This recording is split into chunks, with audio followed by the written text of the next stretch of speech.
नमस्कार दोस्तों।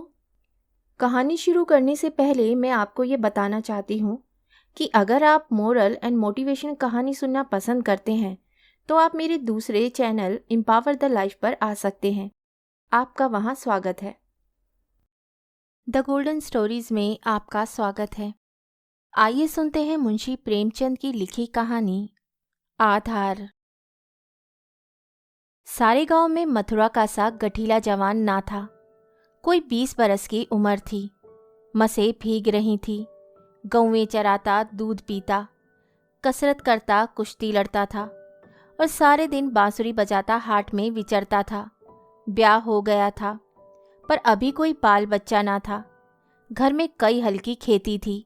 कई छोटे बड़े भाई थे। वे सब मिलजुल कर खेती बाड़ी करते थे।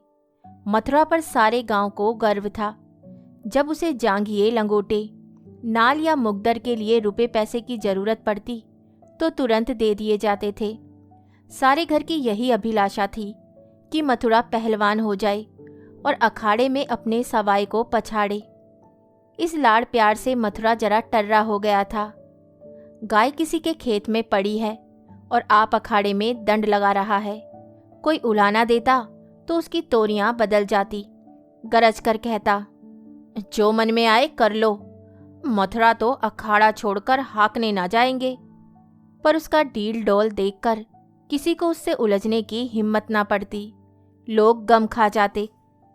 गर्मियों के दिन थे। ताल तलैया सूखी पड़ी थी। जोरों की लू चलने लगी थी। गांव में कहीं से एक सांड आ निकला और गौओं के साथ हो लिया। सारे दिन गौओं के साथ रहता। रात को बस्ती में घुस आता और खूंटों से बंधे बैलों को सींगों से मारता। कभी किसी की गीली दीवार को सींगों से खोद डालता। घर का कूड़ा सींगों से उड़ाता। कई किसानों ने साग भाजी लगा रखी थी। सारे दिन सींचते सींचते मरते थे। ये सांड रात को उन हरे भरे खेतों में पहुंच जाता और खेत का खेत तबाह कर देता।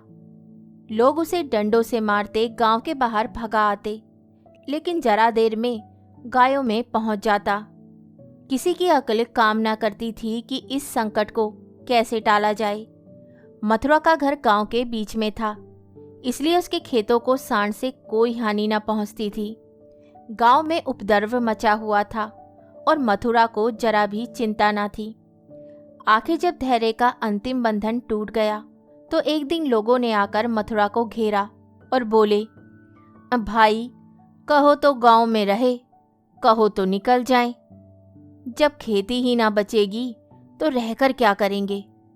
तुम्हारी गायों के पीछे हमारा सत्यानाश हुआ जाता है और तुम अपने रंग में मस्त हो। अगर भगवान ने तुम्हें बल दिया है तो इससे दूसरों की रक्षा करनी चाहिए, यह नहीं कि सबको पीस कर पी जाओ। सांड तुम्हारी गायों के कारण आता है और उसे भगाना तुम्हारा काम है, लेकिन तुम कानों में तेल डाले बैठे हो, मानो तुमसे कुछ मतलब ही नहीं। मथुरा को उनकी दशा पर दया आई। बलवान मनुष्य प्राय दयालु होता है। बोला, अच्छा जाओ, हम आज सांड को भगा देंगे। एक आदमी ने कहा, भाई दूर तक भगाना, नहीं तो फिर लौट आएगा। मथुरा ने कंधे पर लाठी रखते हुए उत्तर दिया, अब लौट कर ना आएगा। चिलचिलाती दोपहर थी। मथुरा सांड को भगाए लिए जाता था। दोनों पसीने से तर थे। सांड बार बार गांव की ओर घूमने की चेष्टा करता, लेकिन मथुरा उसका इरादा ताड़कर दूर ही से उसकी राह छेक लेता। सांड क्रोध से उन्मत्त होकर कभी कभी पीछे मुड़कर मथुरा पर तोड़ करना चाहता, लेकिन उस समय मथुरा सामान बचाकर बगल से ताबड़तोड़ इतनी लाठियां जमाता कि सांड को फिर भागना पड़ता। कभी दोनों अरहर के खेतों में दौड़ते, कभी झाड़ियों में। अरहर की खूंटियों से मथुरा के पांव लहूलुहान हो रहे थे। झाड़ियों में धोती फट गई थी, पर उसे इस समय सांड का पीछा करने के सिवा और कोई सुध ना थी। गांव पर गांव आते थे और निकल जाते थे। मथुरा ने निश्चय कर लिया कि इसे नदी पार भगाए बिना दम न लूंगा। उसका कंठ सूख गया था और आंखें लाल हो गई थी। रोम रोम से चिंगारियां सी निकल रही थी। दम उखड़ रहा था। लेकिन वह एक क्षण के लिए भी दम न लेता था। 2-2.5 घंटे के बाद जाकर नदी आई। यहीं हार जीत का फैसला होने वाला था। यहीं से दोनों खिलाड़ियों को अपने दांव पेच के जोहर दिखाने थे। सांड सोचता था, अगर नदी में उतर गया तो ये मार ही डालेगा। एक बार जान लड़ाकर लौटाने की कोशिश करनी चाहिए। मथुरा सोचता था, अगर वह लौट पड़ा तो इतनी मेहनत व्यर्थ हो जाएगी और गांव के लोग मेरी हंसी उड़ाएंगे। दोनों अपने अपने घात में थे। सांड ने बहुत चाहा कि तेज दौड़कर आगे निकल जाऊं और वहां से पीछे को फिरूं, पर मथुरा ने उसे मुड़ने का मौका न दिया। उसकी जान इस वक्त सुई की नोक पर थी। एक हाथ भी चूका और प्राण भी गए।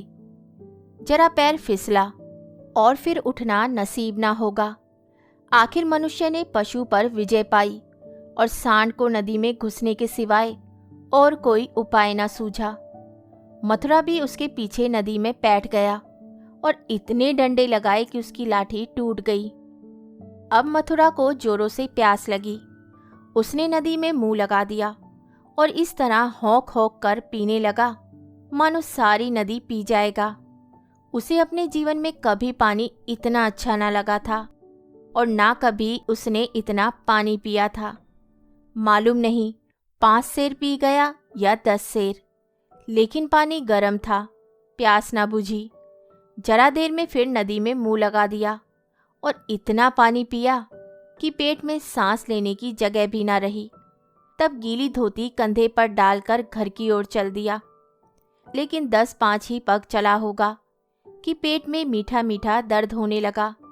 उसने सोचा, दौड़कर पानी पीने से ऐसा दर्द अक्सर हो जाता है, जरा देर में दूर हो जाएगा। लेकिन दर्द बढ़ने लगा और मथुरा को आगे जाना कठिन हो गया।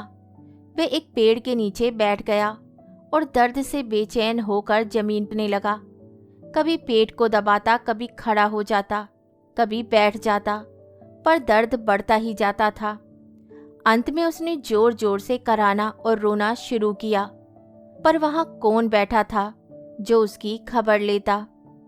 दूर तक कोई गांव नहीं, न आदमी न आदमजात। बेचारा दोपहरी के सन्नाटे में तड़प तड़प कर मर गया। हम कड़े से कड़ा घाव सह सकते हैं, लेकिन जरा सा भी व्यतिकर्म नहीं सह सकते। वही देव का सा जवान जो कोसों तक सांड को भगाता चला आया था, तत्वों के विरोध का एक बार भी ना सह सका। कौन जानता था कि ये दौड़ उसके लिए मौत की दौड़ थी। कौन जानता था कि मौत ही सांड का रूप धरकर उसे यूं नचा रही है। कौन जानता था कि जल जिसके बिना उसके प्राण होठों पर आ रहे थे, उसके लिए विष का काम करेगा। संध्या समय उसके घरवाले उसे ढूंढते हुए आए। देखा तो वे अनंत विश्राम में मग्न था। 1 महीना गुजर गया। गांव वाले अपने काम धंधे में लगे। घर वालों ने रो धोकर सब्र किया, पर अभागनी विधवा के आंसू कैसे पूछते। वे हरदम रोती रहती, आंखें चाहे बंद भी हो जाती, पर हृदय नित्य रोता रहता था। इस घर में अब कैसे निर्वाह होगा, किस आधार पर जीऊंगी। अपने लिए जीना या तो महात्माओं को आता है या लंपटों को ही। अनुपमा को ये कला क्या मालूम। उसके लिए तो जीवन का एक आधार चाहिए था, जिसे वह अपना सर्वस्व समझे, जिसके लिए वह जिए, जिस पर वह घमंड करे। घर वालों को यह गवारा ना था कि वह कोई दूसरा घर करे, इसमें बदनामी थी। इसके सिवाय ऐसी सुशील, घर के कामों में कुशल, लेन देन के मामलों में इतनी चतुर और रंग रूप की ऐसी सराहनीय स्त्री का किसी दूसरे के घर पड़ जाना ही उन्हें असह्य था। उधर अनुपमा के मैके वाले एक जगह बातचीत पक्की कर रहे थे। जब सब बातें तय हो गई तो एक दिन अनुपमा का भाई उसे विदा कराने आ पहुंचा। अब तो घर में खलबली मची। इधर कहा गया, हम विदा ना करेंगे। भाई ने कहा, हम बिना विदा कराए मानेंगे नहीं। गांव के आदमी जमा हो गए, पंचायतें होने लगी। यह निश्चय हुआ कि अनुपमा पर छोड़ दिया जाए, जी चाहे रहे। यहाँ घर वालों को विश्वास था कि अनुपा इतनी जल्दी दूसरा घर करने को राजी ना होगी। 2-4 बार ऐसा कह भी चुकी थी, लेकिन उस वक्त जो पूछा गया तो वे जाने को तैयार थी। आखिर उसकी विदाई का सामान होने लगा। डोली आ गई।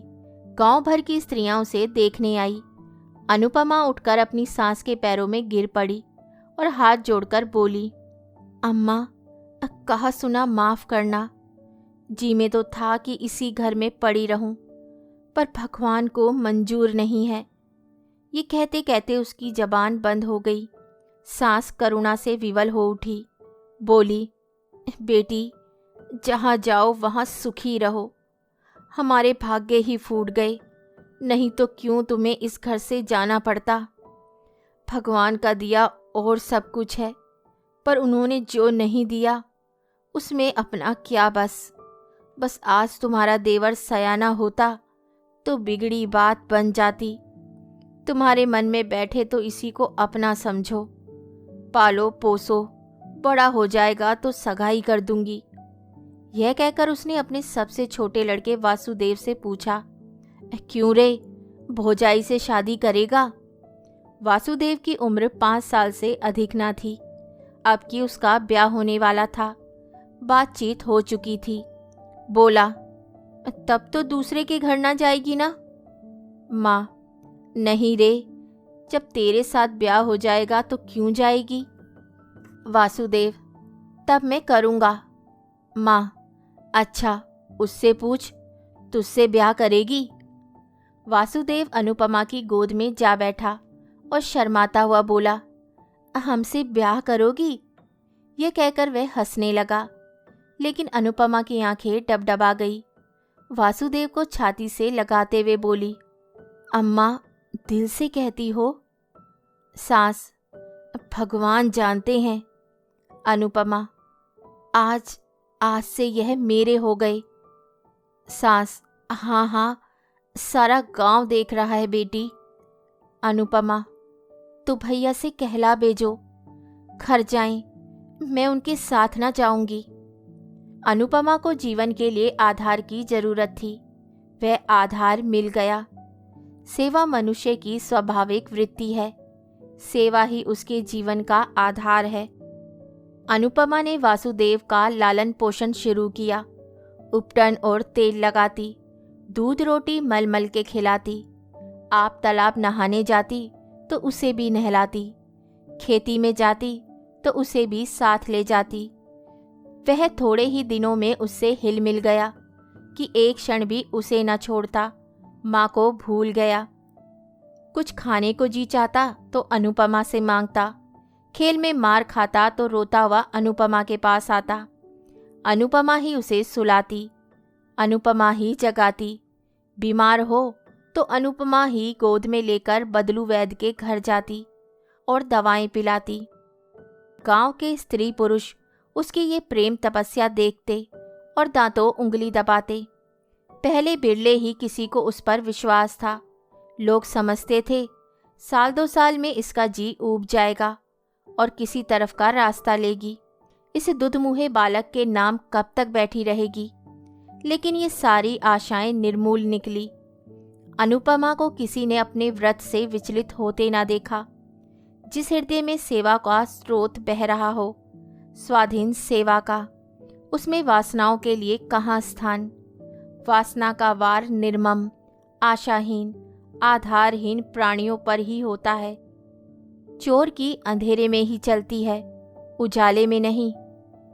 वासुदेव को भी कसरत का शौक था। उसकी शक्ल सूरत मथुरा से मिलती जुलती थी। डील डोल भी वैसा ही था। उसने फिर अखाड़ा जगाया और उसकी बांसुरी की तानें फिर खेतों में गूंजने लगी। इस भांति 13 वर्ष गुजर गए। वासुदेव और अनुपमा में सगाई की तैयारी होने लगी।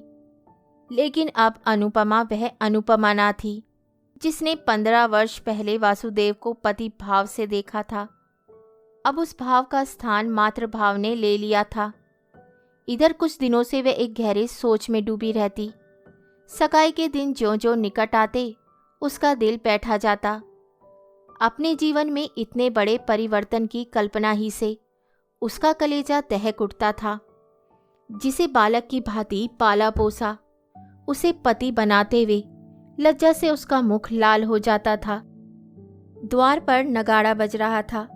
बिरादरी के लोग जमा थे। घर में गाना हो रहा था। आज सगाई की तिथि थी। सहसा अनुपमा ने जाकर सास से कहा, अम्मा, अम्मा, मैं तो लाज के मारे मरी जा रही हूँ। सास ने भौचक्की होकर पूछा, क्यों बेटी, क्या है? अनुपमा, मैं सगाई न करूँगी। कैसी बात करती है बेटी, सारी तैयारियां हो गई, लोग सुनेंगे तो क्या कहेंगे? अनुपमा, जो चाहे कहें, जिनके नाम पर 18 वर्ष बैठी रही, उसी के नाम पर अब भी बैठी रहूंगी। मैंने समझा था मर्द के बिना औरत से रहा न जाता होगा। मेरी तो भगवान ने इज्जत आबरू निभा दी। जब नई उम्र के दिन कट गए तो अब कौन चिंता है? वासुदेव की सगाई कोई लड़की खोज कर दो। जैसे अब तक उसे पाला, उसी तरह अब उसके बाल बच्चों को पालूंगी। कहानी सुनने के लिए धन्यवाद। तो इसी के साथ मैं आपसे विदा लेती हूँ और कल फिर मिलती हूँ एक नई कहानी के साथ। तब तक के लिए अलविदा।